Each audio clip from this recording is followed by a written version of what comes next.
Alright guys, welcome to Gusto Reactions. Once again, thank you so much for always liking, sharing, subscribing, telling everyone about what we do right here at Gusto TV. Thank you so much.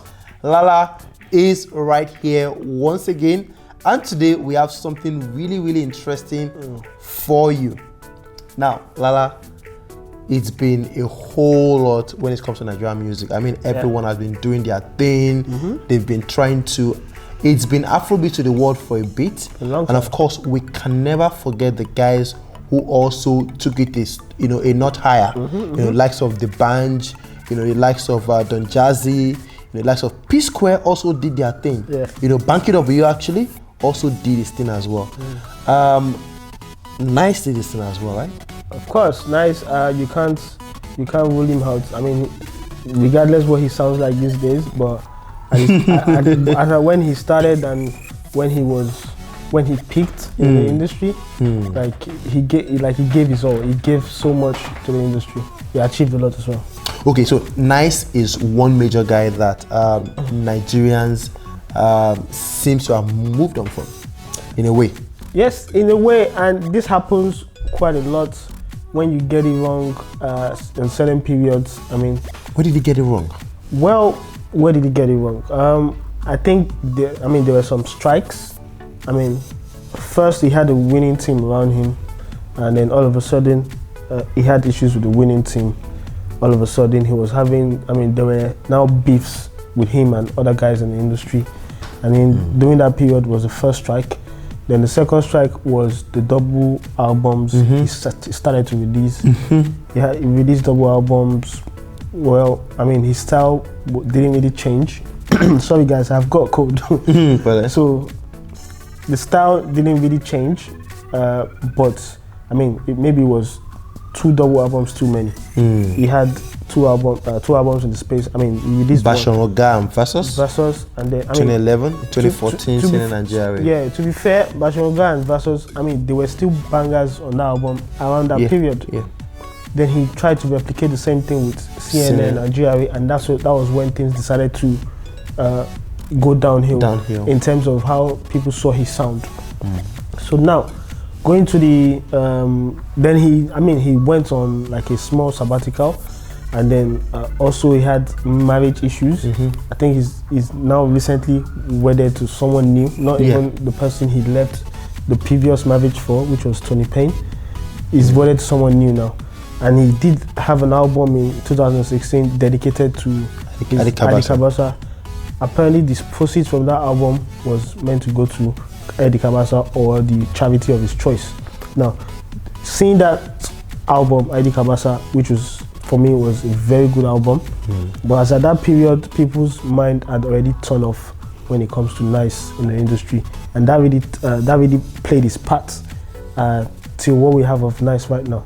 Nice for me right now is, I won't say is equivalent to at the point when, the Adi Kabasa album, if was released around, after Versus or thereabouts, then would have had a classic album from Nice. But that album was forgotten by a lot of people. A lot of people don't even realize that he had an album, and that album was so good.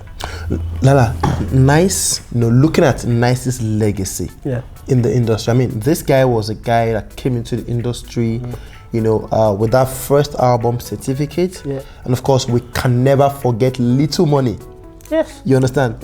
And then the very amazing, one of the biggest songs to come out of Nigeria ever, Gongoaso by Nice as well. His biggest album by far as well. Yes, so that album has a name of a single in that album.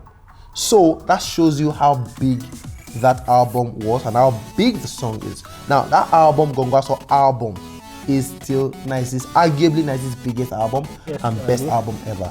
Now, how did Nice, indigenous guy, capture a whole nation for years with that sound? I think around the period Nice came about, the sound was just about changing.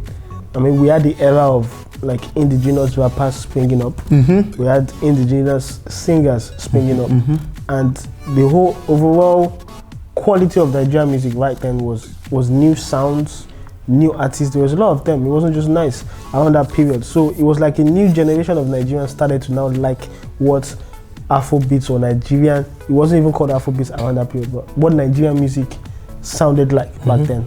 We had the influx of new talents. His rise to fame, and also incidentally I won't say bloom of internet, but internet was starting to become a thing. A thing then. In Nigeria back then. Cyber cafes were a thing. You could go there, do overnight browsing. Forum, this is where you shout out the likes of Nairaland, who pioneered the, sort of discussion about things in Nigeria. Lala boy. Lala boy has been on this music P since 2004, 2009. Well, my own journey with Nice actually started on Nigerian. Yeah. That was when I got to know who Where Nice was that? I think this was 2007 or 2006. That's an OG right there. Guys, that's an OG right here. If I be OG, you say in OG. So around that period, Nigerians in diaspora, there was no way of actually, digital stores were not as big as they were back then. So around that period was when sounds from Nigeria was now being recognized outside of the country with the aid of file sharing websites and also forums like Nairaland. So that's where I got to know Nice from, and from Little Money to the other songs, people were able to know who Nice was, and the gospel was able to start spreading.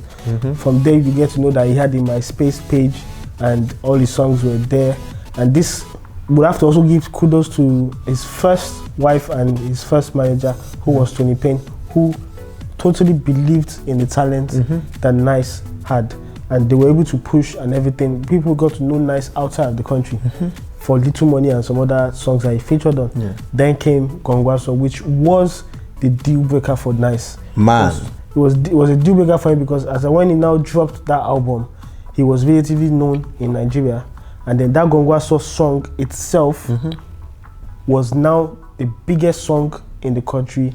When you heard Gongwaso for the first time, what came to your head? What came to my head when I heard the song for the first time? It was just intriguing that there's someone who could speak your language in such a way that was really likable, but then you couldn't understand what he was saying. But the way he spoke the language, you could almost relate, whether you don't know the meaning or not, you could almost relate. And the whole energy, the whole Wyclef persona, the new Wyclef and things like that, it was just a total package for Nice. He even went, he had so much confidence that even after he made the song and said, "Don't doubt me, I'll take home Grammy. Bring home Grammy, yeah. I'll bring home Grammy." What people used to shade him with right now, but at that period, the sort of attention he got, even from international people, was what made him make a song and boast that yes, don't doubt me. Was worth the boast. Was what the So he saw that vision, and then his quality of music back then was top notch. He was perhaps one of the best things Nigeria ever produced around that period. Yeah. And like we were discussing when things went wrong, things started to go wrong when he had issues with his first wife, Tony Payne. Also, incidentally, with someone he had featured on his song, Rugged Man. That was when things started to go wrong, because that issue happened, the marriage broke down, the music slightly suffered at first before it now fully suffered. The whole team around him revolved around Tony Payne, because she was the brains in pushing the music in his early days. So by the time that happened and he split with Tony Payne, he went on to drop the 2 albums, which is Tradition and Versus. But his style, people were still in love with his style around that period, and he was able to still deliver, was still able to like him. But the days of Nice being nominated for albums or getting that international exposure, perhaps they didn't see on time to actually evolve around it. I know you would like this, because I sometimes feel sticking to your roots is good enough, and keeping your core fan base. With the Gongwaso album, Nice was winning awards. Nice was performing on international shows. Nice was performing at a Mandela birthday celebration. That was huge. That was huge. With millions of people, not millions, but thousands of people on ground and millions watching. So around that period, things were rosy, things were fine with everything I had to do. Things were good with Nice. But then when he started having these issues, I mean, he was now doing diss tracks, Buggers Man was doing diss tracks, but that whole distraction just came about. Oh, I am listening. Yeah. So that was when things started to go south. And then also later on, I think after the Versus album, he now hooked up with another girl who had twins for... Yeah, Oreka Goddess's sister in Abuja. Yeah, in Abuja during that period. He also had fights with people who were there at the beginning, like people who supported.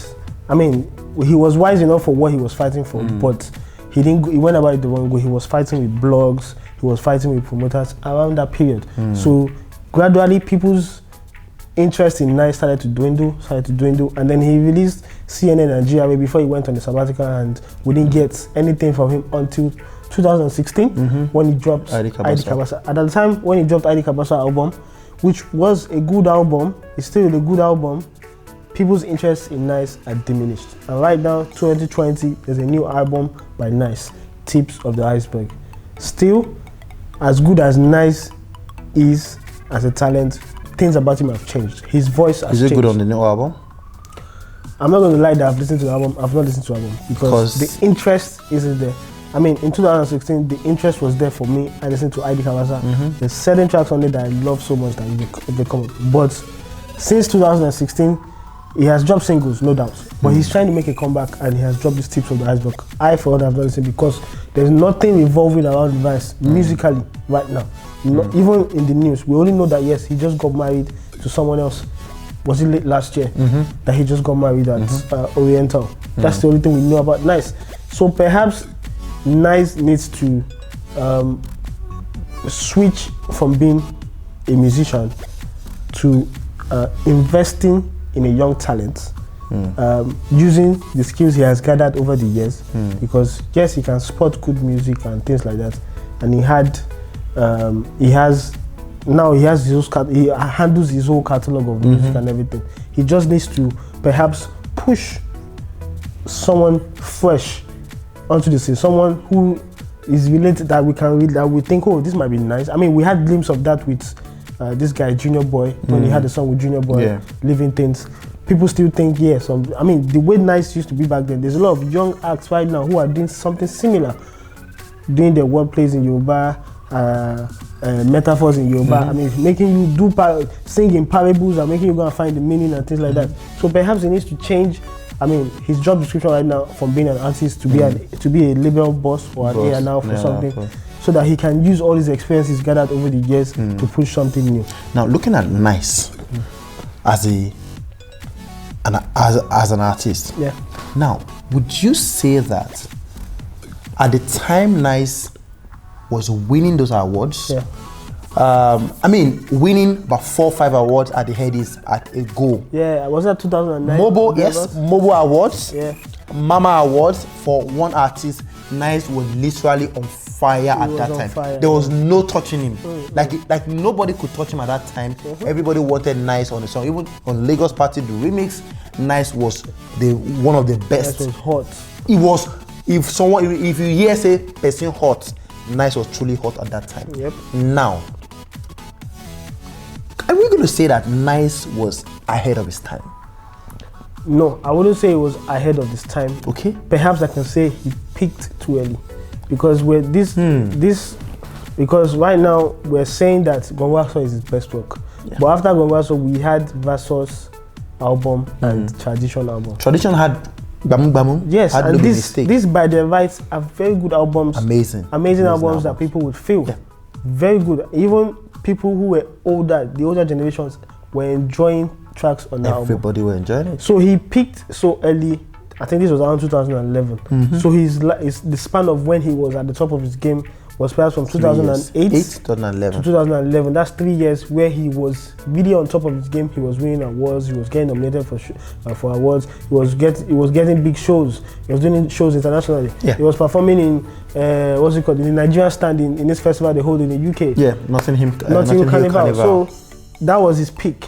And if you now think about it, that's 2011. Let's just max 2012 till now, 2020. 8 years that has been mild, that has been made in terms of releases, in terms of albums for Nice, by 2016 when he dropped ID Kabasa, which still people don't even know that he dropped an album. So the whole industry, the whole generation that used to support him back then, perhaps have grown too fond of the sound and forgotten. I think they've outgrown Nice. Perhaps they've outgrown Nice. And he dropped Living Things in 2017. He dropped this, and that was a sign that he was almost coming back. But then that was now the era where people were now starting to clamp down on things like songs that promote fraud. Went ahead to do Living Things remix with Davido. And yes, that did his bit, but it wasn't just enough. It wasn't just enough for him to make the comeback. Like I said, it's always hard for artists who have been quiet for a long time to come and stake a claim for a comeback. It's a Herculean task. It's like almost impossible. Almost impossible. But he tried his bit. He tried his best with Living Things, tried his best with ID Kabasa. It's just a pity that the generation that used to love him the most have moved on from his music. And the new ones perhaps don't appreciate what Nice used to do when he was at his peak. Perhaps they didn't know who he was at that time and everything. Now, talking about the generation, that appreciated Nice at that time, 2008, with Gongwaso Certificate album, Gongwaso down to CNN GRA, and of course the one Bashorunga and Versus Tradition and everything. Nice as an artist, legendary or not? For me, I feel it has to be called a legend. The reason why he has to be called a legend is I'm going to give him at least 4 years where he completely ruled. I mean, the genre of music he produced, I mean, he was involved in at one point people were referring to him. Collaborations. Yeah, people were referring to him as a rapper. Nice, in most of the songs, he was speaking in parables, but speaking in a fast way, but he wasn't really rapping. But people thought he was a rapper. But the best thing to have described him was an Afro pop artist, and he did it indigenously. He had so many songs that people would play back to back to back. For that 4 years, from when he started in around 2008 to when he dropped Gongwaso in 2009 to Tradition and Versus, I'm going to give Tradition and Versus like a year that it was felt all over in Nigeria. Tradition, then Bashorunga and Versus. Bashorunga and Versus around that period. So for that fact that yes, by the time he peaked, he was winning awards, and he was responsible for the push of Nigerian music outside the world, outside of the country. Nigeria, I mean, he won international awards. That for the fact that he was successful for that period of time, I think he deserves to be called a legend of Nigerian music. With just 4 years? With just 4 years. I think for that 4 years, he was top of his game. Top top So of his game. you think 4 years is enough to actually rate someone as a legend? Okay, let me ask you a question. Who do you feel is a legend of Nigerian music? Legend of Nigerian music? At the moment, yeah. Tubaba. Two-Face. And wait, that's even enough example. So what makes Tubaba a legend of Nigerian music? I would say 2004 with Ifne Bar down to Grass to Grace, in 2006. For instance, and the rest of them came as well. Yeah, that was. I think Tubaba from 2004 to 2012. When he drops his first 3 albums. Yes, when he dropped the first 3 albums. I think if we're going by that criteria, there will be certainly no difference between what Nice has achieved and what Tubaba has achieved in the industry. We know, in fact, in terms of longevity, we know that Tubaba was more active at a point. But it got to a stage, even for Tubaba, it got to a stage that his albums where people were not feeling it like they used to feel it. The album he had Wyclef on, I mean, you could barely hear people praise that album. People actually moved on from Tubaba. But what he did was he transformed. He did several other sort of sound. I mean, his latest album, Warriors, as powerful as the noise around the album is, you won't. For me personally, I only like about 3 tracks off the album. The track with WIZKID, the track with the one he has a video with right now, and Adamaka off the album. Any other thing is not being played anywhere else. Yeah. So he also has a deep in fans. People just respect him because he has been there for a long time. I mean, he was even there before Nice, yeah. But he also had a span of period that he was top of his game. His debut album, his second album, third album. Those were the saving grace for Tubaba when it comes to albums, because he completely dominated that era when it comes to anything love music and some sort of pop sound around that period. Tubaba was hot. So I'm going to use the same criteria for Nice, because Certificate album, which was his first album, people still, I mean, a lot of people still may not even know that album existed, but it was big enough around that period. The next album he dropped, totally massive. Tradition and Versus, totally massive albums. If the digital age was back then, I am pretty sure, and people, I mean, even the amount of people who use digital right now were back then, I'm pretty sure those numbers would have done. I mean, those back then we used to talk about doing numbers in Alaba. Yes. Those were the metric we used to use back then, and those albums ticked all the boxes. I mean, I was not in the country, and my brother was sending me the CDs. He doesn't know that I don't get where they get the songs anymore. But I was getting CDs, and those periods he was winning back home and abroad. So Nice, legendary for you. For me, yes, legendary. Guys, what do you think about this? Abolore Alexander Akonde, aka Nice. Yes, Nice has been around for a long time, and of course, he's done it. He's been there and he's done that. What do you think is Nice? Would you say legendary or not? Let us know what you think. If you're going to say not, let us know. If you're going to say legendary, of course, have your facts out there before you say anything, before you say any gas balls. Of course, it's a celebration of a true artist who has really stuck to his sound, and of course he's still doing his thing. Lala, before you go, Nice has a song with WIZKID called On Point. Has a song with Davido as well called Living Things the Remix, which is the pick for you. The one with WIZKID was On Point. Everything on point now. That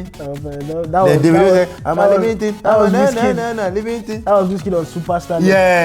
But for me, I no doubt in my mind that Living Things was a bigger song. Although Davido, we didn't know what he was trying to do with the remix, but Living Things for me is still... So Living Things for you, Living Things remix. All right, guys, thank you so much for sticking by right here at Gusto TV. It's been Gusto Reactions. Lala, has... Please, just say your well wishes to Lala. He has cold, he has cough. Please, your well wishes to him. Guys, do that. Maybe now... You guys said... Maybe... FC Chim Onukofo.